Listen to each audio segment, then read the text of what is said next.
যারা সিরাতুল রাসূল পড়েছেন চোখে পানি রাখতে পারবেন না। যদি সিরাতের মাধ্যমে দেশ পরিচালিত হয়, এমন এক ঐতিহাসিক প্রেক্ষাপটে আজকের এই মাহফিল, যখন রাষ্ট্র মেরামতের কাজ চলছে, আমরা অন্তর্বর্তীকালীন সরকারের কাছে উদাত্ত আহ্বান জানাতে চাই, মানুষের তৈরি করা তন্ত্র মন্ত্র কোনো মতবাদ দিয়ে রাষ্ট্র সংস্কার করে উই ওয়ান্ট জাস্টিসের অধিকার আদায় করা যাবে না। রাষ্ট্র মেরামতের সাথে এই সিরাতকে সংযুক্ত করে এদেশের 18 কোটি মানুষের দাবি আদায়কে সহজ করে দিতে হবে। যদি সিরাতকে সামনে রাখা হয়, তাহলে হযরত ওমরের মতো ব্যবসায়ী তৈরি হবে, আর না হলে সালমান ইবনে রহমান তৈরি হবে। সিরাতকে সামনে রাখলে হযরত ফাতেমা খাদিজা রাদিয়াল্লাহু তাআলা আনহা তৈরি হবে, আর না হলে পলাতক শেখ হাসিনা তৈরি হবে। বাংলাদেশের মানুষ সিরাতের মাধ্যমে সেই সোনালী যুগে ফিরে যেতে চায়। সম্মানিত ভাই এবং বন্ধুগণ, সিরাতের মাধ্যমে শিক্ষা ব্যবস্থা তৈরি করলে আজকে তৈরি হবে হযরত ওমর, খাব্বাব, হামজা, তিতুমীরের মত অনুসারী, আর না হলে তৈরি হবে হেলমেট এবং হাতুড়ি লীগের বাহিনী। আজ জানতে চাই, এই তৌহিদি জনতা হাতুড়ি লীগের হেলমেট চায় নাকি তিতুমীরের বাহিনী চায়? সম্মানিত ঢাকাবাসী, আজ ঐতিহাসিক সিরাতের মাধ্যমে আমরা বাংলাদেশের মানুষের কাছে আহ্বান জানাতে চাই, এই প্রিয় মাতৃভূমি বাংলাদেশ, এই বাংলাদেশে যারা ইতিমধ্যে চোরের খনি আবিষ্কার করেছেন, আর সেই বাংলাদেশে সিরাতের শিক্ষায় শিক্ষিত হয়ে 2 টাকার অন্যায় করেন নাই, দুর্নীতি করেন নাই, মসজিদ ইমামতের পাশাপাশি মন্ত্রণালয় পরিচালিত করতে পারে, চোরের সোনার খনির বিপরীতে সিরাতের অনুসারীরা সোনার মানুষ উপহার দিতে সক্ষম হয়েছে। আপনারা এই দেশের মানুষ কি দিয়েছেন? চোরের খনি। আমরা দিয়েছি সোনার মানুষ। আজ সিদ্ধান্ত আমরা আদালতে যাই সবসময়, নিম্ন কোর্ট, জজ কোর্ট, হাইকোর্ট, সুপ্রিম কোর্ট ঘুরি। এই সমস্ত আদালতে যদি কোনো বিচার ফয়সালা হয় যে আমাদের মনঃপূত হয় না, এরপরেও কিন্তু আমরা ফাঁসির দড়ির গলায় পড়ি নেই, যেহেতু আদালত ফাঁসির হুকুম দিয়েছে। অথচ আমি বারবার বলছি আমি নির্দোষ। এমন একটা জায়গা আছে যেখানে গিয়ে নিজের ইচ্ছা চলে না, যেটা দুনিয়াতেই আমরা দেখতে পাচ্ছি। সেজন্যই দুনিয়া যদি আমরা একটা মানতে পারি, তো আখিরাতের ব্যাপারে কেন মানতে পারবো না? আপনাকে বিশ্বাসটা মনে রাখতে হবে যে একদিন ফয়সালা আমার হবেই। হয়তো দুনিয়ার ফয়সালা ভুল আছে, কিন্তু আল্লাহর ফয়সালায় কোনো ভুল থাকবে না। সূক্ষ্ম বিচার তিনি করেন। দুনিয়ার মজলুম সেদিন সঠিক বিচার পাবে, জালেমরা সেদিন সঠিক বিচার পাবে। এ বিষয়ে আপনারা যারা হাদিসের অনেক ঘটনা জানেন, বিশেষ করে ইমরাতা গামেদিয়া, বিখ্যাত এক মহিলা, ইতিহাস প্রসিদ্ধ মহিলা, যিনি জেনার দায়ে নিজে আসামি হয়ে নিজে এসে ধরা দিয়েছিলেন। রাসূলুল্লাহ সাল্লাল্লাহু আলাইহি সাল্লাম ফজর পড়ে বসে আছেন, সামনে এসে বলছেন, ইয়া রাসূলুল্লাহ ইন্নী আসাবতু হাদ্দান, হে আল্লাহর রাসূল, আমি শাস্তিযোগ্য অপরাধ করেছি, আপনি আমার উপরে দণ্ডবিধি কায়েম করুন। আল্লাহ রাসূল মুখ ফিরিয়ে নিচ্ছেন, 1 বার 2 বার 3 বার, ডান দিকে কি বলেন, ইয়া রাসূলুল্লাহ ইন্নী আসাবতু হাদ্দান। আল্লাহ রাসূল আবার বাম দিকে মুখ ফিরে আনতে, না তোমার কথা আমি শুনবো না। ও আবার যে বলছে আমি অন্যায় করেছি। ঠিক এমনি করে মায়েজ আসলামী পুরুষ লোক, তার ঘটনা ঠিক এরকমই। শেষে আল্লাহ রাসূল বললেন, দেখো তুমি বাড়ি চলে যাও, তোমার গর্ভ যে সন্তান আছে, গর্ভের সন্তান খালাস হোক, তারপরে এসো। গর্ভজাত শিশু সন্তানকে, দুগ্ধবর্ষ বাচ্চাকে কোলে নিয়ে মহিলা এসছে, ইয়া রাসূলুল্লাহ ইন্নী আসাবতু হাদ্দান, হে আল্লাহ রাসূল আমাকে শাস্তি দিন। কারণটা কি জানেন? দুনিয়ায় শাস্তি পেলে আখিরাতে আল্লাহ শাস্তি মওকুফ করবেন, এই মর্মে হাদিস আছে। তো তবে সেটা আল্লাহর ইচ্ছার উপর নির্ভর করে। আমার শাহ আকাবাহু, আল্লাহ ইচ্ছে করলে তাকে শাস্তি দেবেন, ইচ্ছে করলে তাকে মুক্তি দিতে পারেন। আখিরাতের শাস্তি থেকে বাঁচার জন্যই ওই মহিলা এমন পাগল হয়েছে যে দুনিয়াতে হে আল্লাহ রাসূল আমাকে শাস্তি দিন। তিনি জানেন যে আমার শাস্তি একটাই, প্রস্তরাঘাতে হত্যা, রজম। এই কঠিন শাস্তি বরণ করব তাও ভালো, আখিরাতের জাহান্নামের কঠিন অগ্নি পরীক্ষা আমি সহ্য করতে পারবো না। এই ভয়ে যদি সে জাহেলি আরবের একজন মহিলা এমনি করে আল্লাহ রাসূলের কাছে এসে মৃত্যুদণ্ডের শাস্তি চেয়ে নিতে পারে, তাহলে কি সাংঘাতিক ভয় তার ছিল আখিরাতের ব্যাপারে অনুমান করা সহজ। 10 দিন পরে বাচ্চা হয়েছে, বাচ্চা নিয়ে এসছেন। আবার রাসূল বললেন, না, তোমার বাচ্চা এখনো শক্ত খাবার খেতে শিখেনি, তারপরে এসো। 1 বছর পরে যখন বাচ্চা রুটি খেতে শিখেছে, বাচ্চার হাতে রুটি দিয়ে মা নিজে হাজির, হে আল্লাহ রাসূল, এই দেখেন আমার সেই সন্তান শক্ত খাবার খেতে শিখেছে। এবার আল্লাহ রাসূল বললেন, দেখো তো তোমাদের মধ্যে কি কেউ আছো যে এই বাচ্চাটির লালন পালনের ভার গ্রহণ করতে পারো? তখন একজন সাহাবী উঠে দাঁড়িয়ে বললেন, হে আল্লাহ রাসূল, আমি ওই দুগ্ধপোষ্য শিশুর লালন পালনের দায়িত্ব গ্রহণ করলাম। তখন তিনি নির্দেশ দিলেন, যাও এই মহিলাকে শাস্তি দাও। সবার সামনে পাথর মেরে মাথা ফাটিয়ে তাকে হত্যা করা হলো। মাথার ঘিলুর একটা অংশ খালেদ বিন ওয়ালিদের গায়ে এসে লেগেছে। উনি একটু তাচ্ছিল্যের কথা বলেছিলেন। আল্লাহ রাসূল তিনি এমন ধমক দিলেন খালেদকে, হে খালেদ, তুমি কি জানো এই মহিলা কী তওবা করেছে? তার তওবা যদি সমস্ত মদিনাবাসীর উপরে বন্টন করে দেওয়া হতো, সেটাই যথেষ্ট হয়ে যেত।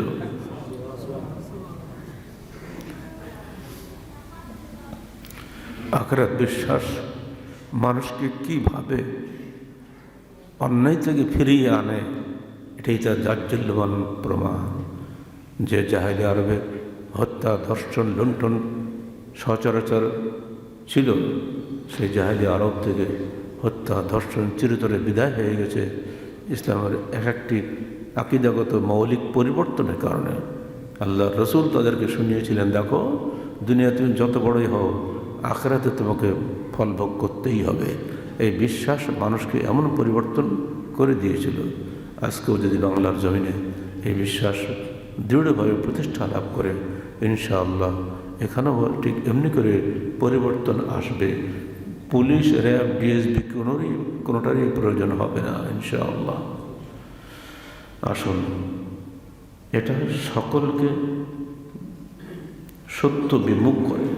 2 নম্বর ফলাফল আখিরাত বিশ্বাসের এই মানুষকে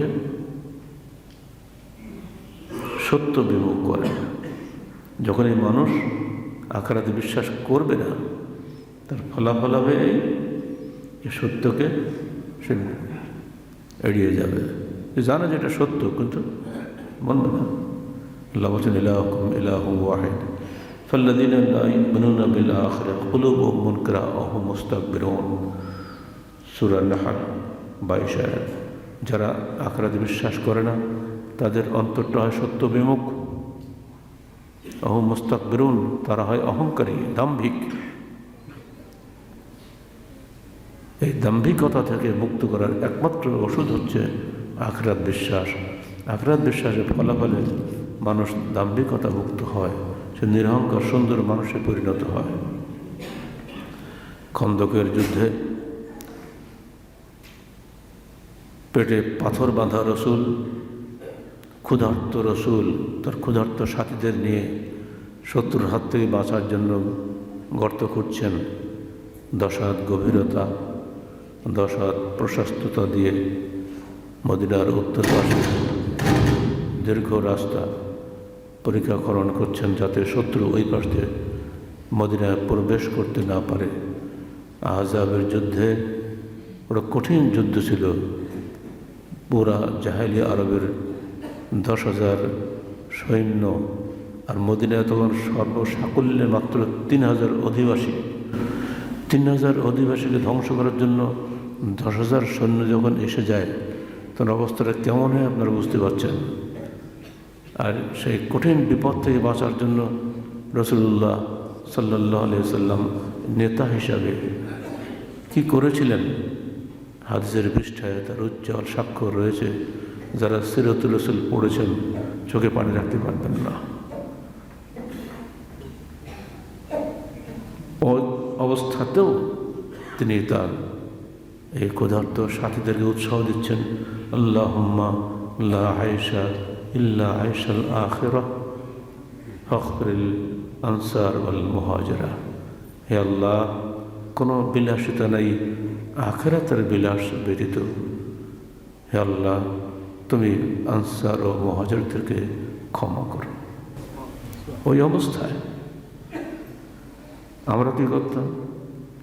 কত বড় চাকরি পাবো, কে কত বেশি দুনিয়া অর্জন করতে পারবো, আমরা এই কারণেই কিন্তু সরকারি দল করি যদি কিছু পাওয়া যায়। আজকের পত্রিকায় হেডলাইন হয়েছে আমাদের পররাষ্ট্রমন্ত্রী সিলেটে তার বাড়ি, সেখানে গিয়ে তিনি বলেছেন বিদেশিরা, বিশেষ করে উনি জাপানের নাম করেছেন, তাদের যে প্রজেক্ট আমরা দেই তারা সময় মতো সেটা শেষ করে, এমনকি তার আগেও শেষ করে। আর আমাদের দেশে ইঞ্জিনিয়ার যারা আমাদের আছে তাদেরকে কোনো প্রজেক্ট দিলে ইচ্ছা করে ওরা দেরি করে, ইচ্ছা করে তার দিন দিন খরচ বৃদ্ধি করে। অথচ জাপানিরা মুসলমান নয়, চীনারা মুসলমান নয়, আর বাংলাদেশের মুসলমান ইঞ্জিনিয়ার হোক, যে কোনো কর্মকর্তা হোক, তো মুসলমান। তাহলে এদের আখিরাত ভীতি কতটুকু আর তাদের ভীতি কতটুকু? ওনার মুখ দিয়ে কথা বেরোনো মানে কি একটা বিশাল ব্যাপার না? তিনি নিজেই স্বীকার করছেন যে আমার দেশের লোকেরা একটা প্রজেক্ট যদি বলে আগামী বছর অমুক সময় শেষ হবে, দেখা যায় দিন দিন বাড়াতেই যায়, ডেট যত বাড়ে ততই খরচ বাড়ে। পদ্মার সাথে যেটা হলো 10,000 টাকা, 10,000 কী বলে ডলার দিয়ে শুরু করলো, বাড়তে বাড়তে 30,000 ডলার দিয়ে শেষ হলো। কারা করেছে? সব দেশি ইঞ্জিনিয়াররাই। ওদের সব সরকারি দল, সরকার কিছু করারও নাই। সরকার তো গণতন্ত্রে বিশ্বাসী, ভোটে বিশ্বাসী। ভোট কমে গেলে তার গদি হারিয়ে যাবে না। এইখানে গিয়ে ইমারত বায়াতের গুরুত্ব এসে গেছে। ইমারত কোনো পরিবর্তনে বছরে বছর পাল্টাপাল্টি নেই। আর এই জন্য নেতৃত্ব এখানে দৃঢ় থাকে, স্থিত থাকে। খোলাফা রাশেদিন যতদিন বেঁচে ছিলেন ততদিন তারা নেতৃত্বে চলে যান নাই, তা হায়াত তারা নেতৃত্বে থাকেন। ফলে মুসলিম উম্মার খেলাফতের জীবনে নেতৃত্ব নিয়ে কোনো গোলমাল হয় না। কিন্তু গণতন্ত্রে নেতৃত্ব হারানোর ভয়ে সবসময় ভীত থাকে, আমি এই বিধায় আমার ক্ষমতা হারালাম, এই বিধায় ও এসে গেল। ফলে ওই দুর্নীতিবাজ যে আমার দলে আছে তার বিরুদ্ধে কোনো করার ক্ষমতা মাননীয় প্রধানমন্ত্রীর থাকে না, কারণ উনি গদি নিয়ে শঙ্কিত থাকেন। শুধু উনি নন, যারাই আসবে গণতন্ত্রের এই বিধান মোতাবেক প্রত্যেকের এটা করতেই হবে। সে তার বিরোধীকে নিশ্চিহ্ন করবে, সে কখনোই তার বিরোধী কোনো ভালো লক্ষ্য সুযোগ দেবে না। আর নিজের দলের দুর্নীতিবাজকেও সে সুযোগ দিতে বাধ্য হবে ভোটের স্বার্থে। তাই মাননীয় প্রধানমন্ত্রী, পররাষ্ট্রমন্ত্রী হক কথা বলে ফেলেছেন। এই যখন জায়গা এ কাজটা করে, ওই যে কালকে মেট্রো রেল উদ্বোধন হলো না ঢাকাতে, এইটা উপলক্ষে উনি বলেছেন যে ওরা জাপানি সংস্থা, ওরা ঠিক টাইম মতো যদি কাজ না করতো তাহলে আমরা এটা করতে পারতাম না। এটা বলতে গিয়ে উনি বলে ফেলেছেন সত্য কথা রয়েছে, যেটা যদি আমাদের লোক যদি ঘরে দিতাম ওরা আরও খালি টাইম বাড়াবে, মূল্য বাড়াবে, টাকা বাড়াবে। তার চেয়ে কঠিন কথা বলেছেন মাননীয় প্রধানমন্ত্রী নিজে। আমরা ছোটোবেলায় পড়তাম পুকুর চুরি, এখন দেখছি পুকুর চুরি নয়, কিছুই না করেও বিল দিচ্ছে, কাজ শেষ। হক কথা বলে দিচ্ছেন তারা, কিন্তু কিছু করার ক্ষমতা নেই। ওই যে নির্বাচনী গণতন্ত্র, ভোটে পাশ করতে হবে, ওই এলাকায় তার বিকল্প কোনো নেতা নেই, যাকে যদি আমরা এমপি করি সে ফেল করবেই, অত ফেল করলে বিরোধী দল এসে যাবে, আমার ক্ষতি হবে। এই যে ভয় এবং শঙ্কা, আর এই কারণে কোনো গণতান্ত্রিক রাষ্ট্রে সুশৃঙ্খল কোনো ব্যবস্থাপনা নাই। 51 বছরের বাংলাদেশ আগে যা ছিল তার চেয়ে আরও খারাপ হয়ে গেছে। এমনকি একটা মারাত্মক খবর দিয়েছে যে প্রতি মাসে গড়ে 350 জন মহিলা ধর্ষিত হয়, এবং আগে যত এই দেশে ধর্ষণ নামই আমরা কখনো শুনি নাই, বেশি বেড়ে গেছে। অথচ সরকারি দলের প্রধানমন্ত্রী নারী, বিরোধী দলের নেত্রী তিনিও নারী, স্পিকারও নারী, সর্বত্র নারী আর নারী। এরপরও এত ক্ষমতায়ন করেও নারীদের নির্যাতন বন্ধ হচ্ছে না, বরং গড় হিসাব সরকারের আগে যা ছিল তা হচ্ছে গড়ে 350 জন করে প্রতি মাসে মাসে বাড়তেছে। তাহলে বাকিগুলো ছাড়েন, খালি মন্ত্রীদের সর্বোচ্চ দায়িত্বশীলদের মুখ দিয়ে যে কথাগুলো বেরিয়ে আসতেছে একদিন পর হক কথা, একথা বহু পূর্বেই ইসলাম বলে দিয়েছে। দেখো জাহেলি আরবের সেই পতিত অবস্থা সর্বোন্নত অবস্থায় পরিণত হয়েছিল খালি বিশ্বাসের পরিবর্তনের কারণে। তৌহিদ, রিসালাত ও আখেরাত, তার মধ্যে আমরা তৌহিদ রিসালাত বাদ দিলাম, খালি আখেরাত বিশ্বাসের ফলাফল হচ্ছে এই যে মানুষ তখন আর সত্য বিমুখ হবে না, নির্বিঘ্নে সত্য কথা বলবে, মিথ্যা মোট বলবেই না। বাস্তব প্রমাণ আপনি দেখলেন, নিজে জেনা করেছে কেউ টের পানি, সাক্ষী নেই, কিছুই নেই, অথচ মহিলা নিজে সে বলে দিচ্ছে আমি ব্যভিচারের সন্তান আমার পেটে আছে, আল্লাহ রাসূল আমাকে দণ্ড দিন। একে যাতা কথা মনে করেন নাকি? সৎকর্মে একাগ্রতা সৃষ্টি হয় যখন আপনি আখিরাতে বিশ্বাস করবেন, তো নেকির কাজ করার প্রতি একনিষ্ঠতা তৈরি হবে নিজের মধ্যে, যে বেশি বেশি আমি নেকির কাজ করব। আল্লাহ বলছেন মান কানা ইউরিদু হারসাল দুনিয়া মান কানা ইউরিদু হারসাল আখিরাহ নাজিদ লাহু ফি হারসিহি ওয়া মান কানা ইউরিদু হারসাদ দুনিয়া নু'তিহি মিনহা ওয়া মা লাহু ফিল আখিরাতি মিন নসীব। সূরা শূরা 20। যে ব্যক্তি আখিরাতের প্রবৃদ্ধি কামনা করে আমি তার ওটা আরও বাড়িয়ে দিই, আর যে ব্যক্তি দুনিয়ায় সব কিছু চায় তাকে দুনিয়াতে সব কিছু দেয়, সে আখিরাতে কিছুই পায় না। আখিরাত হারিয়ে দুনিয়া কামাই করবে, এমন পাগলকে দুনিয়া আসে নাকি? কিন্তু যদি কেউ আখিরাত চায় তাহলে সে দুনিয়াটা পায়, কারণ প্রত্যেকের তকদিরের হায়াত কতদিন থাকবে, সে কী কী কর্মকাণ্ড করবে, অর্থাৎ এক কথা আজাল, আমল, রিজিক, সাঈদ আম শাকী, এই চারটে জিনিস আমরা মায়ের গর্ভে যখন আমাদের বয়স মাত্র 120 দিন 4 মাস হয়েছিল তখনই আল্লাহ পাক লিখে দিয়েছেন। অথবা আখিরাতের জন্য কাজ করলে আপনি দুনিয়াটাও পাবেন, একেবারে হারাবেন না। কারণ দুনিয়ায় আপনি যে কী করবেন তো অলরেডি লেখাই আছে। অর্থাৎ আপনি যতই চেষ্টা করেন আপনার ওই তকদিরের বাইরে যেতে পারবেন না। সেজন্য বুদ্ধিমান মানুষ আখিরাতের জন্যই কাজ করে। عن أنس قال قال رسول الله صلى الله عليه وسلم من كانت الآخرة همه جعل الله غناه في قلبه। যে ব্যক্তি আখিরাতকে এর একমাত্র চিন্তার বিষয় হিসেবে গ্রহণ করে আল্লাহ পাক তার হৃদয়কে অভাবমুক্ত করে দেন। ওয়াজামা লাহু শামলাহু, এবং তার বিক্ষিপ্ত বিষয়গুলোকে আল্লাহ একত্রিত করে দেন, সমাধান করে দেন। ও আতাত দুনিয়া ওয়া রাগিমাতুন, আর দুনিয়া তার কাছে তুচ্ছ মনে হয়। আখিরাত তোমার মূল লক্ষ্য, দুনিয়া কিছু হারিয়ে গেলে গেল, তাতে কি যায় আসে? অথচ এক মুঠো মাটি নিয়ে কি মারামারি কাটাকাটি হচ্ছে। এই আমিন দিয়ে মাপ দেয়, ও আরেকজন আমিন দিয়ে মাপ দেয়, এদিন ও ভাগে তার কম হলো, ওর ভাগে 1 ইঞ্চি বেশি হলো। এই যে মাটি নিয়ে কামড়াকামড়ি, তাদের উদ্দেশ্য দুনিয়া। আর যাদের কাছে আখিরাতটাই মুখ্য, তারা দুনিয়ার মানুষের ক্ষতি করে না, কারণ সে জানে এই মাটি তো আমি নিয়ে যেতে পারবো না কবরে, এ তো থেকে যাবে। অথচ এর বিনিময়ে আমাকে কবর চলতে হবে আগুনে, আমি কেন কষ্ট করব? কবরে তো আমার সঙ্গে কেউ থাকবে না। ওমান কানাত দুনিয়া হাম্মাহু জাআলাল্লাহু ফাকরাহু বাইনা আইনাইহি। যে ব্যক্তি দুনিয়াটাকে মুখ্য বলে মনে করে, যাবতীয় চিন্তার লক্ষ্য হচ্ছে দুনিয়া, এটা যদি কারো হয়, আল্লাহ বলছেন আমি, আল্লাহ রাসূল বলছেন আমি তার যাবতীয় অভাব অনটনকে তার সামনে হাজির করিয়ে দিই, ওর অভাব যায় না। ফাররাকা আলাইহি শামলাহু, এবং তার সমস্যাগুলোকে আল্লাহ বিক্ষিপ্ত করে দেন। কোপোজের সমস্যা ঠিক নাই, তার মধ্যে সময়ই নেই। গতকালকে বোধহয় ঘটনাটা শুনলাম, আমাদের বাংলাদেশের একজন নাম করা বক্তা একসময় আমাদের ইস্তেমাতেও আসতেন। এত ব্যস্ত, তাকে বলা হয়েছে আমরা আসছি, আসেন বহুদিন আপনার সাথে সাক্ষাৎ দেই, একটু সালাম করি। ভাই ভাই হবে না, সালাম করো, আমার কষ্ট নেই, আমাকে নেমে আর এক জায়গায় জলসা ধরতে হবে। এত ব্যস্ত, সুবহানাল্লাহ আলহামদুলিল্লাহ। আমাদের জিজ্ঞেস করলাম, আচ্ছা দেখো তো, এতদিন ধরে সংগঠনের বাইরে গিয়ে বহু কিছু করেছেন উনি, ওনার দুনিয়া কী বাজে জিজ্ঞেস করে দেখো তো। ঢাকায় একটা ফ্ল্যাট কিনেছে, বিশাল ব্যাপার, ফ্ল্যাটটা কবে যাবে তা কি খবর রাখে। আর কি, আর বাড়ির সে টিনের ঘরটা এখন পাকা হয়েছে। আচ্ছা ধন্যবাদ।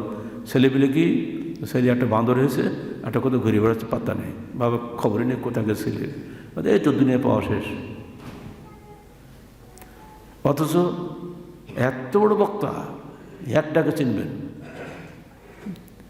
সময় নেই, কি বিপদ। তো আমার বললাম বাহ, হলোটা কি, সারা জীবন মানুষকে ওয়াজ করে বেড়াইছে, নিজের আখেরাতের চিন্তা করার সময় পায়। লোককে আখেরাতে ওয়াজ করেছে খুব, নিজের আখেরাত দেখে কখনো চিন্তা করে নেই। যে আখেরাত চিন্তা করে সে অত পাগল হয় না। আরে মিয়া রাখো, আর আখেরাত কাজটা আমরা আগে করি। অথবা আখেরাতকে মুখ্য হিসাবে গ্রহণ করতে হবে। বুদ্ধিমান মানুষ যারা, তারা এই ভুলটা করে না। তিনি বলছেন, আল্লাহ বলছেন, এটা হাজে কুদসি হয় উচিত। আল্লাহ রাসূল বলছেন, ওয়ালাম ইয়াতিহি মিনাদ দুনিয়া ইল্লা মা কুদ্দিরা লাহু, অথচ তার জন্য দুনিয়াতে অতটুকুই আসে যেটা তার তকদিরের আগেতে লিপিবদ্ধ আছে। রাওয়াহু তিরমিজি বিহাদিস ইসনাদুন সহিহ। 4, সৎকর্মে দৃঢ়তা সৃষ্টি করে। ভীতু কাপুরুষ কখনো সৎকর্ম করতে পারে না, সৎকর্ম করতে গেলে সাহস লাগে। সৎকর্মে মানুষের মধ্যে দৃঢ়তা সৃষ্টি হয়। দলিল নেন, আমি বারবার খালি রসুলের জীবনের দিকে তাকাই। যদি আল্লাহ রসুলের জীবনী আমি না লিখতাম, রসুলের জীবনীর সামনে আয়নার মতো ভাসতে লাগে। বদরের যুদ্ধ ইসলামের ইতিহাসে প্রথম মোড় পরিবর্তনকারী যুদ্ধ, যাকে মাইল ফলক বলা হয়। তিনি জানতেন না যে যুদ্ধ হবে, হঠাৎ করে বিপদ আপতিত হয়েছে। নিজের চাইতে 3 গুণ সুপ্রশিক্ষিত সুসজ্জিত কুরাইশ সেনাদলের সম্মুখীন হয়েছেন। তিনি জানতেনই না যে এরকম হবে। উনি গিয়েছেন কুরাইশ কাফেলাদের, সিরিয়া থেকে যারা ফেরত যায়, মক্কায় মদিনা হয়ে যায়, তাদেরকে আটকানোর জন্য। কিন্তু হলোটা তো বিপরীত। কী করবেন? তখন তিনি তার মুষ্টিমেয় সৈনিকদের উদ্দেশ্যে কি কথা বলেছিলেন? কুমু ইলা জান্নাতিন আরজুহাস সামাওয়াতু ওয়াল আরজ, তোমরা এগিয়ে চলো জান্নাতের দিকে, তার প্রশস্ততা আসমান জমিন পরিব্যাপ্ত। আর আমরা বলতাম কি, লেফট রাইট, কামন, নির্দেশ দিতাম।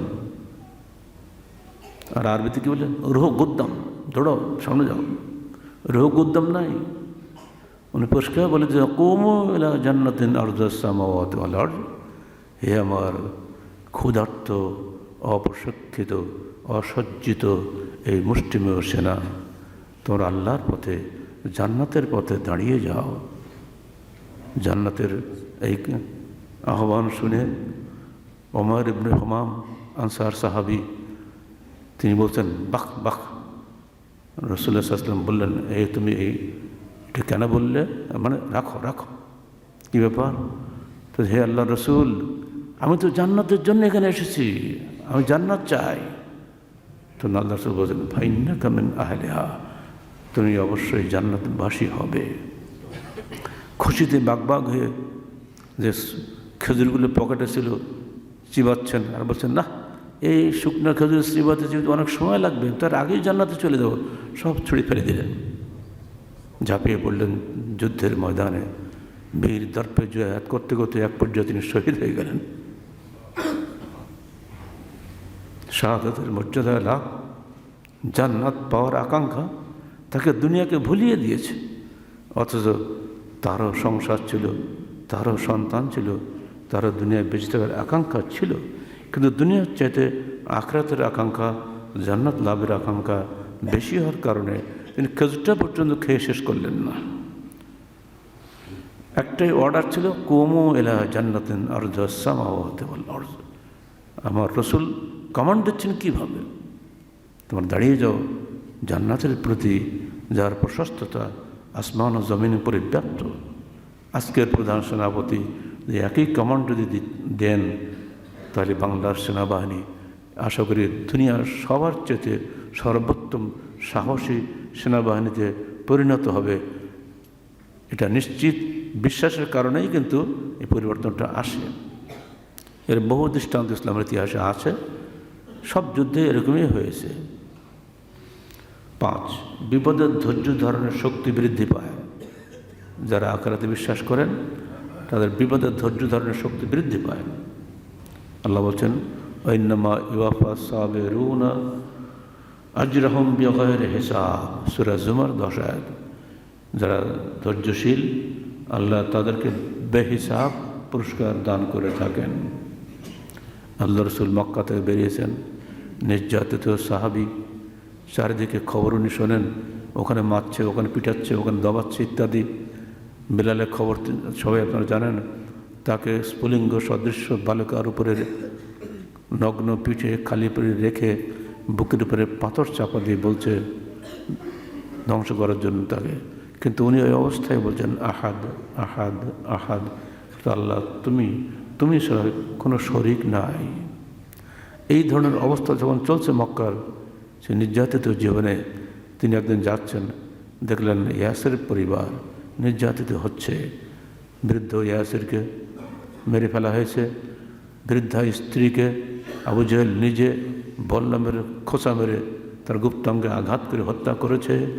বাকি রয়েছে তখন তার যুবক ছেলে আম্মার। সেই সময় যাচ্ছেন আল্লাহ রসুল পাশ দিয়ে, ওনার তো ক্ষমতা নেই, ওই দুর্ধর্ষ কুরাইশ বা লোকদেরকে, নেতাদেরকে সামাল দেওয়ার ক্ষমতা তার নাই। তাই তিনি ওই সময় বলছেন, সাবরান আল ইয়াসের ফাইন্না মাওইদাকুমুল জান্নাহ, হে ইয়াসের পরিবার সবর করো, তোমাদের ঠিকানা হচ্ছে জান্নাত। চিন্তা করা যায় সেদিনের সেই বেঁচে যাওয়া সন্তান আম্মার, যাকে পানিতে চুপিয়ে হত্যা করার চেষ্টা করা হয়েছিল, বলা হয়েছিল তো শিগগিরই মোহাম্মদের ধর্ম ত্যাগ কর, তোকে ছেড়ে দেব। ওই অবস্থায় তিনি কুফরি কলেমা উচ্চারণ করে সোজা চলে আসেন রসুলের দরবারে, হে আল্লাহ রসুল, আমি ধ্বংস হয়ে গেছি, আমার কি কোনো তওবা আছে? তুই কী করেছো? আমি কুফরি কলেমা উচ্চারণ করে ফেলেছি এই অবস্থার কারণে। আল্লাহ রসুল চুপ করে থাকলেন। একটু পরে আয়াত নাজিল হয়ে গেল, সূরা তাওবা 106 আয়াত। সেখানে বলা হলো, যার কলব মুতমাইন আছে, আল্লাহর উপরে আখিরাত বিশ্বাসের উপরে দৃঢ় আছে, তাকে আল্লাহ ক্ষমা করে দিবেন। এই আয়াত নাজিল হওয়ার সঙ্গে সঙ্গে তিনি বেঁচে গেলেন যে না, আল্লাহ আমাকে এই চূড়ান্ত অবস্থায় কুফরি কালাম উচ্চারণ করার অপরাধ আল্লাহ পাক আমাকে ক্ষমা করে দিয়েছেন। সেদিন হত্যার হাত থেকে বেঁচে যাওয়া এই আম্মার 93 বছর বয়স পর্যন্ত বেঁচে ছিলেন এবং তিনি সব শেষে সিফফিন যুদ্ধে নিহত হন।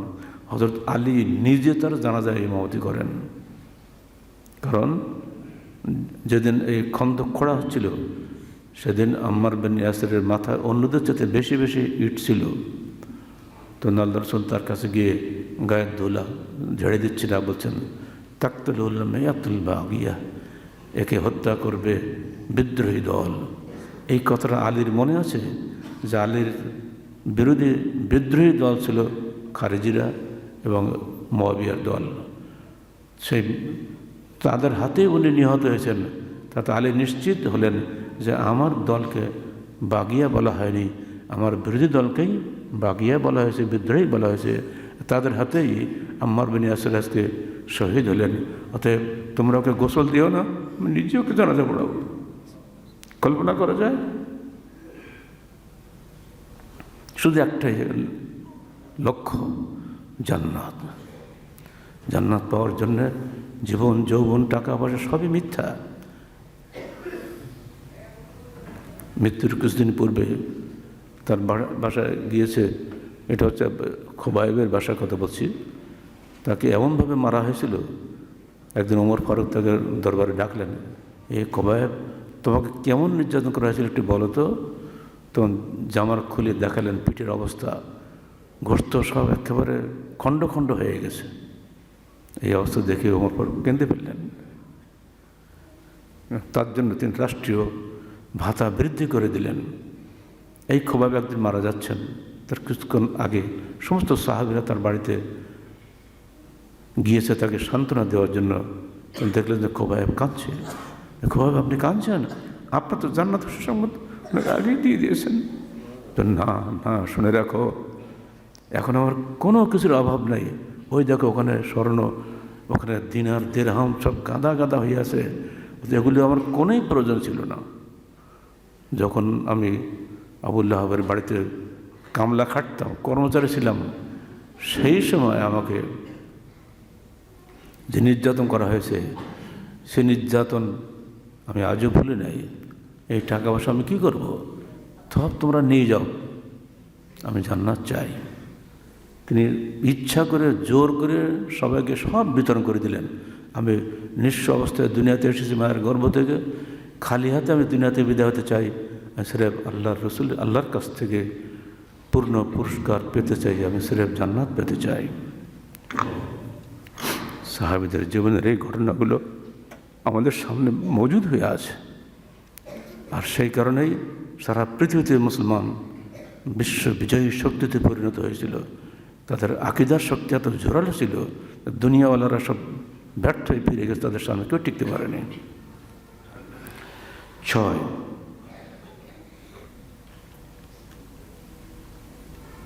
সর্বাবস্থায় মানুষের মধ্যে আল্লাহ ভীতি অর্জিত হয়। সর্বাবস্থায়, শুধু সালাতের অবস্থায় নয়, যখন যেখানে যে অবস্থায় সে থাকে, সে সর্বাবস্থায় আল্লাহকে ভয় করে। আল্লাহ বলছেন, ওয়া আম্মা মান খাফা মাকামা রাব্বিহি ওয়া নাহান নাফসা আনিল হাওয়া ফাইন্নাল জান্নাতা হিয়াল মাওয়া। সূরা নাজিআত 40-41 আয়াত। যে ব্যক্তি তার প্রতিপালকের সামনে দণ্ডায়মান হওয়াকে ভয় করে এবং নিজেকে খায়েশাতে নফসানি থেকে, প্রবৃত্তির তাড়না থেকে বিরত রাখে, জান্নাত তার ঠিকানা। মক্কি জীবনের এই আয়াতগুলি অধিকাংশ আখিরাত ভিত্তিক। এই আয়াতগুলি শুনেই মক্কার ওই প্রবৃত্তি পূজারী মানুষগুলোর মধ্যে বিপুল পরিবর্তন এসেছিল। সেখানে একদিন রাসূলুল্লাহ সাল্লাল্লাহু আলাইহি সাল্লাম একটা ঘটনা শুনিয়েছিলেন, বনু ইসরাইলের 3 জন যুবকের ঘটনা। 3 জন যুবক পাহাড়ের গুহায় আটকে গেছিল। প্রচুর ঘনঘটাপূর্ণ বর্ষা, বৃষ্টি, বিদ্যুতের চমক, এরই মধ্যে তারা এক গুহায় আশ্রয় নিল। হঠাৎ করে বড় একটা পাথর এসে গুহারের মুখটা বন্ধ করে দিল।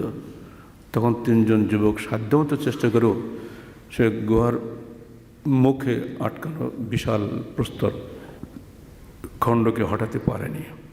তারা বুঝলো নিশ্চিত আমাদেরকে আজকে এখানে মরতে হবে, কারণ বাইরের লোক জানে না যে আমরা এর মধ্যে আছি। তখন তারা নিজেরাই বলা বলি করল, দেখো তো তোমাদের জীবনে কোনো সৎকর্ম আছে কি? যদি সৎকর্ম থাকে তা সেগুলো স্মরণ করো, করে আল্লাহর কাছে তওবা করো। যদি আল্লাহ রহম করে পাথর সরিয়ে দেন, কারণ এই পাথর সরানোর ক্ষমতা আল্লাহ ছাড়া কারো নাই। তারা প্রত্যেকেই নিজের নিজের এক একটি সৎকর্মের কথা বলেছিল। সেগুলো সব বলতে গেলে আপনার খুব সময় কুলাবে না, আপনারা আমাদের বইতে দেখে নেবেন। সেখানে প্রত্যেকেই এক কথা বলেছিল, আল্লাহুম্মা ইন কুনতা তা'লামু আন্নী ফাআলতু যালিকা মিন খাশিয়াতিকা ফাফররিজ আন্না। হে আল্লাহ, যদি তুমি জানো আমাদের মনের খবর, এই 3টা সৎকর্ম আমরা করেছিলাম শুধুমাত্র তোমার ভয়ে, তাহলে আজকে এই মহাবিপদ থেকে তুমি আমাদেরকে রেহাই দাও। প্রথম যুবক বলার পরে পাথরটা অল্প একটু সরে গেল। দ্বিতীয় যুবক বলার পরে পাথরটা আর একটু সরল, কিন্তু বেরোনোর মতন হলো না। তৃতীয় যুবক বলার পরে পাথরটা পুরো সরে গেল, 3 জনে বেরিয়ে এলো। সুবহানাল্লাহ। বুখারী শরীফের হাদিস স্পষ্ট। মিথ্যার কোনো অবকাশ নাই। যে কোনো বিপদ দূর করার মালিক আল্লাহ। আর যদি সেই উদ্দেশ্যে আপনি কাজ করেন, আল্লাহর উদ্দেশ্যে, আল্লাহ আপনাকে অবশ্যই বিপদ থেকে দূর করে দিবেন। এটা নির্ঘাত সত্য। এই ঘটনাতে বাস্তব প্রমাণ। মৃত্যুর সময় ওমর রাদিয়াল্লাহু আনহু কি বলেছিলেন আপনারা তো জানেন ইতিহাস। ওমর রাদিয়াল্লাহু আনহু সালাতরত অবস্থায় তাকে পিছন থেকে আবু লুলুকি হামলা করে তাকে জখম করেছিল। যখন পরও তিনি 3 দিন বেঁচে ছিলেন। তো মৃত্যুর সময় তিনি বলছেন, লাউ আন্না ফি তালাইল আরদি যাহাবান লাবতালাইতু বিহি মিন আযাবিল্লাহি ক্বাবলা আন আরা। বুখারী। আমি যদি এই জাহান্নামের কষ্ট দেখার আগে এই বহুত পরিমাণ স্বর্ণের মালিক হতাম এবং সব যদি তার থেকে বাঁচতে পারতাম, এগুলো স্বর্ণ আল্লাহর পথে ব্যয় করার ফলে আল্লাহ আমাকে জাহান্নামের আগুন থেকে বাঁচাবে, এই মর্মে যদি আমি নিশ্চিত হতাম তাহলে আমি সেটাই করতাম। এই ঘটনা স্মরণ করে বিখ্যাত পণ্ডিত ইবনুল জাওজি বলছেন যে আমি ওমরের আল্লাহ ভীতি দেখে আর তোমাদের জাহান্নাম থেকে নিশ্চিন্ততা দেখে বিস্মিত হই। তোমরা বিশ্বাস করো জান্নাত জাহান্নাম, কিন্তু তোমাদের নিশ্চিন্ত কেন? অথচ ওমর নিজে খলিফা, কমান্ডারিং ফুল অথরিটি তিনি বলছেন যদি আমি বহুত পরিমাণ স্বর্ণের বিনিময়ে আমি জাহান্নামের কঠিন শাস্তি থেকে বাঁচতে পারতাম সেটাই করতাম। আর তোমরা বিশ্বাস করো অথচ দৃঢ় বিশ্বাস করো না। তোমরা কাজ করছো সবসময় দুনিয়া পাওয়ার জন্য, জাহান্নামের আগুন থেকে বাঁচার জন্য তোমাদের কোনো চিন্তাই নেই। এইটা দেখে ইবনুল জাওজি বিশ্বাস প্রকাশ করছেন। আবু হুরায়রা রাদিয়াল্লাহু আনহু বর্ণিত قال قال رسول الله صلى الله عليه وسلم الذي نفس محمد بيده لو تعلمون ما أعلم لبقيتم كثيرا ولزحقتم قليلا رواه البخاري। তিনি একদিন বললেন, সবাইকে দেখো হে আমার সাহাবীরা, আমি যা জানি আখিরাত সম্পর্কে তোমরা যদি তা জানতে তাহলে তোমরা কাঁদতে বেশি, হাসতে কম। হাসি বন্ধ হয়ে যেত যে জান্নাতের কঠিন শাস্তি তোমরা জানতে পারতে। আল্লাহ বলছেন ওয়া আম্মা ওয়ালিমান খাফা মাকাম রাব্বিহি জান্নাতান, সূরা রহমান 46 আয়াত। যে ব্যক্তি আল্লাহকে প্রতি মুহূর্তে ভয় করে তার জন্য আল্লাহ পাক 2টা জান্নাত দান করবেন। আমাদের একটা পেলেই বেশি যায়। 7 নম্বর, আখিরাত বিশ্বাসের ফলে অল্পে তুষ্ট থাকার গুণ অর্জিত হয়। মানুষ তো আরও চায় আল্লাহকুমুত তাকাসুর হাত্তা যুরতুল মাকাবির, সারা জীবন খেলে অধিক পাওয়ার আকাঙ্ক্ষা। আল্লাহ বলছেন যারা আখিরাতে বিশ্বাস করে তারা অল্পে তুষ্ট থাকার জ্ঞান অর্জন করে। একদিন ওমর ফারুক দিয়েছেন আল্লাহ রসুলের কাছে বাড়িতে, কারণ ওনার তো মেয়ে তো আল্লাহ রসুলের ঘরেই আছে, হাফসা। কি দেখেন তো উনি খেজুরের পাতার বালিশ, যা চামড়ার ইয়ের মধ্যে খেজুরের পাতা ঢুকানো, আমরা তো তুলে ঢুকাই, খেজুরের পাতা ঢুকানো বালিশে উনি শুয়ে আছেন। খেজুরের পাতা দিয়ে বনন করা চাটাইতে উনি শুয়ে আছেন। আল্লাহ রসুলের সুন্দর দেহ এবার সব রক্ত জমা মতন হয়ে গেছে। এত সুন্দর চেহারা, এত সুন্দর স্বাস্থ্য সচরাচর দেখা যেত না। সাহাবী আনাস বলছেন আমি একবার রসুলের দিকে তাকাই, একবার পূর্ণিমার চাঁদের দিকে তাকাই, মানে চাঁদের চাইতে আমার রসুলের সৌন্দর্য আরও বেশি। আমাদের মতো তো নয় যে গেঞ্জি গায়ে দেবে, জামা গায়ে দেবে, এত তো না। এই দৃশ্য দেখে ওমর ফারুক কেঁদে ফেলেছেন। আল্লাহ রসুল, কায়সার ও কেসরা, এই সমস্ত সম্রাটরা কি বিলাসিতার মধ্যে আছে, আপনি বিশ্বের সম্রাট, সারা বিশ্বের মানবতার মুক্তিদূত, কিসের কায়সার ও কেসরা, তারা এত আরামে আছে, আপনি এদের কেন কষ্ট করছেন? আমি কি আপনার জন্য একটা তোষক বানিয়ে আনবো না? আল্লাহ রসুল কি জবাব দিলেন সেদিন? আমার তারজা আন তাকুন আল্লাহুমুদ দুনিয়া ওয়ালানা আল আখিরা। এই ওমর, তুমি কি চাও না যে ওদের জন্য দুনিয়া আর আমাদের জন্য আখিরাত? মুত্তাফাকুন আলাইহি, বুখারী মুসলিম হাদিস। এটা অর্থাৎ মুসলমানরা আখিরাতের লক্ষ্যে সব কিছু কাজ করবে, ইনশাআল্লাহ সবচেয়ে সে সুখী হবে, যার প্রমাণ ইসলামের ইতিহাস, যার দিলমান সাক্ষ্য। 8, অধিক পাওয়ার আকাঙ্ক্ষা দমিত হয়, অধিক পাওয়ার আকাঙ্ক্ষা থাকে না যে ব্যক্তি আখিরাতকে মূল লক্ষ্য সে নির্ধারণ করে। ইবনে ওমরের কাঁধে হাত রেখে একদিন আল্লাহ রাসূল সাল্লাল্লাহু আলাইহি ওয়াসাল্লাম বলছেন, কুন ফিদ দুনিয়া কান্নাকা গরীব আও আবরু সাবিল। হে ইবনে ওমর, তুমি দুনিয়ায় বসবাস করো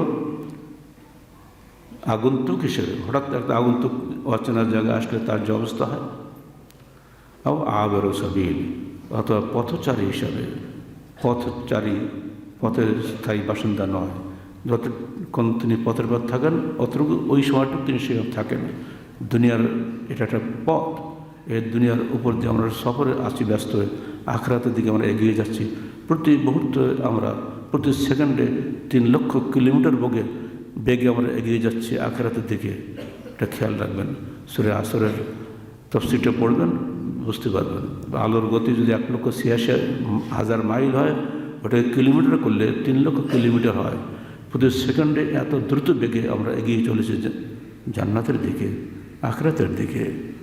প্রতি সেকেন্ডে এই পৃথিবী আমাদেরকে নিয়ে 18 মাইল বেগে ঘুরছে। এটা কখনো আমরা চিন্তা করেছি? একে বলে আহ্নিক গতি। এই দ্রুত কলসির উপরে, ঘূর্ণায়মান কলসির উপরে একটা পিঁপড়া যেমন ঘুরে সে পড়ে যায় না, আমরাও ঠিক এই গোলাকার পৃথিবীর উপরে বসবাস করছি, আমরা পড়ে যাচ্ছি না। চৌম্বক আকর্ষণের কারণে এটা আল্লাহ দেওয়া ব্যবস্থাপনা, এই ব্যবস্থাপনার বাইরে যাওয়ার ক্ষমতা কারণ নাই। এই অধিক পাওয়ার আকাঙ্ক্ষা থেকে মানুষ বিরত হয়ে যদি সে আখিরাতে বিশ্বাস করে। ফারুক ইবনে ওমরকে আল্লাহ রাসূল এই উপদেশ দিলেন। দেওয়ার পরে ইবনে ওমর বলছেন, দেখো, ইজা আমসাইতা ফালা তানতাজিরিস সাবাহ, যখন তুমি সন্ধ্যা করবে তখন সকালের আশা করো না, যখন তুমি সকাল করবে তো সন্ধ্যার আশা করো না। তুমি তোমার সুস্থ জীবনকে পীড়িত হওয়ার আগে থেকেই সতর্ক হও, আর তোমার মৃত্যু পৌঁছানোর আগেই তোমার হায়াতকে, তোমার জীবনকে তুমি গনিমত মনে করো। এটাও বুখারীর হাদিস। হযরত আলী রাদিয়াল্লাহু আনহু চমৎকার উপদেশ দিয়েছেন তার সাথীদেরকে, দেখো, ইয়া আইয়ুহান নাস ইন্না আখওয়াফা মা আখাফু আলাইকুম তুলাল আমাল ইত্তিবাউল হাওয়া। আমি তোমাদের সবচেয়ে বেশি ভয় পাই অধিক আকাঙ্ক্ষা করা আর অধিক জীবন লাভের আশা করা। মনে রেখে দিও, অধিক আকাঙ্ক্ষা তুলুল আমল ইউনসিদ দুনিয়া ইউনসিদ আখিরা, আখিরাতকে ভুলিয়ে দেয়। ও আম্মা ইত্তিবাউল হাওয়া বা ইউদুল্লু হক, হক থেকে ভুলিয়ে দেয়। প্রবৃত্তির অনুসরণ মানুষ সত্য থেকে বিমুখ করে দেয়। আলা ইন্না দুনিয়া কাদ ওয়াল্লাত মুদবিরাতান ওয়াল আখিরাতু মুকবিলাতুন। মনে রেখো, দুনিয়া তোমাকে নিয়ে দ্রুত গতিতে পিছিয়ে চলে যাচ্ছে, আর আখিরাত দ্রুত গতিতে তোমাদেরকে এগিয়ে আসছে। ওয়ালা কুল্লি ওয়াহিদাতিন মিনহা বানুন, আর প্রত্যেকের জন্য একদল মানুষ আছে। ফাকুনু মিন আবনাইল আখিরা ওয়ালা তাকুনু মিন আবনাইদ দুনিয়া, তোমরা আখিরাতের সন্তান হও, দুনিয়ার সন্তান হইও না। ফাইনাল ইয়াওমা আমাল লা হিসাব ওয়া গাদান হিসাব লা আমল, কারণ আজকের দিনটা হলো আমলের দুনিয়া, কর্মের দুনিয়া। কর্মের সুযোগ আছে তোমার এখানে, এখানে কোনো হিসাব নাই। কিন্তু আখিরাত যদি এসে যায় সেখানে স্রেফ হিসাব আছে, কর্ম নাই। কারণ আখিরাতে গিয়ে কোনো কাজ করা যাবে না, তো তখন তো সালাতে পড়া যাবে না, সিয়াম করা, কিচ্ছু করা যাবে না। যা কিছু করার এখনই করো। আখিরাত অর্থাৎ মৃত্যু এসে গেলে আর কোনো করার সুযোগ তুমি পাবে না। 9 নম্বর, আখিরাত বিশ্বাস মজলুমের জন্য সান্ত্বনার স্থল। আল্লাহ বলছেন, আলিয়ামা তুজা ইউজা কুল্লু নাফসিন বিমা কাসাবাত লা যুলমাল ইয়াওম ইন্নাল্লাহা সারিউল হিসাব। সূরা মুমিন 17 আয়াত। আল্লাহ বলছেন, আজকে হলো প্রত্যেকটা ব্যক্তির কর্মফল পাওয়ার দিন। লা যুলমাল ইয়াওম, আজকে কোনো জুলুম নাই। ইন্নাল্লাহা সারিউল হিসাব, আল্লাহ দ্রুত হিসাব গ্রহণকারী। 10, ব্যক্তি ও সমাজ জীবনে আমূল প্রয়াস। আল্লাহ বলছেন, ফাত্তাকু ইয়াওমান তুরজাউনা ফীহি ইলাল্লাহ সুম্মা তুওয়াফা কুল্লু নাফসিন বিমা কাসাবাত ওয়া হুম লা ইউজলামুন। সূরা বাকারা 281 আয়াত। তোমরা ভয় করো সেই দিনকে যেদিনকে তোমরা ফিরিয়ে নেওয়া হবে সবাইকে আল্লাহর কাছে, অতঃপর প্রত্যেককে দেওয়া হবে যা সে দুনিয়াতে উপার্জন করেছিল তার ফলাফল। ওহুম লা ইউজলামুন, এবং তাদেরকে আদৌ অত্যাচার করা হবে না। রসুলের মৃত্যুর মাত্র 7 দিন আগে, মতান্তরে 21 দিন আগে এই আয়াত নাজিল হয়। এরপরে আর কোনো আয়াত নাজিল হয় নাই। অতএব বোঝা যায় যে বান্দার কাছে ইলাহি তার বার্তার সর্বশেষ হচ্ছে এই কথাটাই, যে তোমরা সেই দিনকে ভয় করো যেদিন তোমাদের সবাইকে ফিরিয়ে নেওয়া হবে আল্লাহর কাছে, এবং সেদিন কোনো রকম জুলুম হবে না। এই আয়াতের উপরে বিশ্বাস করেই মুসলিম উম্মার জীবনে যে ব্যাপক পরিবর্তন এসেছিল, সেই পরিবর্তন আপনারা সবাই জানেন। খেলাফতে রাশেদা, খেলাফতে উমাইয়া, খেলাফতে আব্বাসিয়া, খেলাফতে আন্দোলুসিয়া, সব জায়গায় মুসলমানরা ছিল দিগ্বিজয়ী বীর, তাদেরকে কেউ ঠেকাতে পারেনি। বিশ্ব ইতিহাসের সবচেয়ে বড় বড় বিজয়গুলো এসেছে মুসলমানদেরই হাতে। আপনাদের সেই স্মরণ করে দিয়ে একটি কথা মাত্র, যেদিন ভূমধ্যসাগর পাড়ি দিয়ে স্পেনের মাটিতে পা দিলেন সেনাপতি তারেক বিন জিয়াদ, তার সমস্ত জাহাজ ডুবিয়ে দিলেন। এবার দিয়ে বলেন, দেখো আমার সৈনিকরা, পেছনে বিশাল জলধি রাশি ভূমধ্যসাগর, সামনে শত্রুর দেশ, মাঝখানে তোমরা কোটি কয়েক মানুষ। যদি শুধুমাত্র আখিরাতের উদ্দেশ্যে তোমরা এসে থাকো তাহলে আল্লাহরকে সাক্ষী রেখে যুদ্ধে ঝাঁপিয়ে পড়ো, তোমাদের জন্য বিজয় নিশ্চিত। আর যদি দুনিয়ার লোভে থাকো তাহলে এখানেই তোমরা মরতে হবে, দুনিয়া হারাবে, আখিরাতও হারাবে। ফলাফল কি দাঁড়ালো? গুটি কয়েক সেনা লক্ষাধিক সৈন্যের সামনে যুদ্ধে বিজয়ী বেশে স্পেনের জয় করলেন। সেই স্পেনেই পরবর্তীকালে সৃষ্টি হলো বিশ্ব ইতিহাসের শ্রেষ্ঠ শ্রেষ্ঠ ব্যক্তিবর্গ, আল্লামা ইবনে হাজম আন্দালুসি, ইবনে ইমাম কুরতুবী, ইবনে আব্দুল বার কুরতুবী, বিশ্ব ইতিহাসের শ্রেষ্ঠ ওলামা দ্বীন বিদ্যানমণ্ডলী সৃষ্টি হয়েছে সবই স্পেনেই। অথচ বিজয় লাভের মুহূর্তটা সেনাপতি কী বলেছিলেন? কিছুই না, পিছনে সাগর, সামনে শত্রু, মাঝখানে আমরা, হয় জান্নাত নয় জাহান্নাম, কোনটা চাও? জান্নাতে, চলো সামনে। এই যে বিজয়ের তেজস্বিতা সৃষ্টি হয়েছিল শুধু জান্নাতের লোভে, জান্নাতের আকাঙ্ক্ষায়। এই আকাঙ্ক্ষা যদি মুসলিম উম্মার মধ্যে সৃষ্টি হয়ে যায়, দুনিয়া সুন্দর হবে, আখিরাতও সুন্দর হবে। আল্লাহ পাক আমাদের সবাইকে আখিরাত বিশ্বাসের উপরে দৃঢ় হওয়ার তৌফিক দান করুন। আকুলু কওলি হাযা আস্তাগফিরুল্লাহ লি ওয়া লাকুম ওয়া লিসাইরিল মুসলিমিন।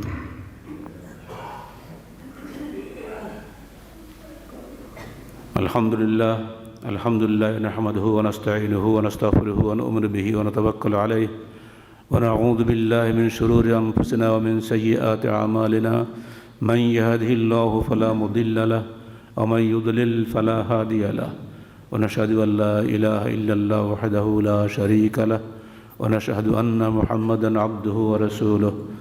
ইন্নাল্লাহা ওয়া মালায়েকাতাহু ইউসাল্লুনা আলান নবী ইয়া আইয়ুহাল্লাযীনা আমানু সাল্লু আলাইহি ওয়া সাল্লিমু তাসলিমা।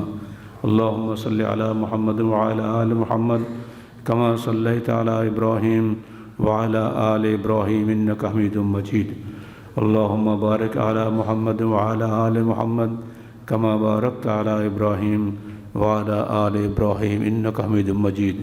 আল্লাহুম্মা আনসুর মান নাসারা দীন মুহাম্মাদিন সাল্লাল্লাহু আলাইহি ওয়া সাল্লাম ওয়াজআলনা মিনহুম وخذل من خذل الدين محمد صلى الله عليه وسلم ولا تجعلنا منهم. عباد الله رحمكم الله، إن الله يأمركم بالعدل والإحسان وإيتاء ذي القربى وينهى عن الفحشاء والمنكر والبغي يعظكم لعلكم تذكرون. واذكروا الله يذكركم وادعوه يستجب لكم ولذكر الله تعالى وأعلى وأعز وأجل وأتم وأهم وأكبر.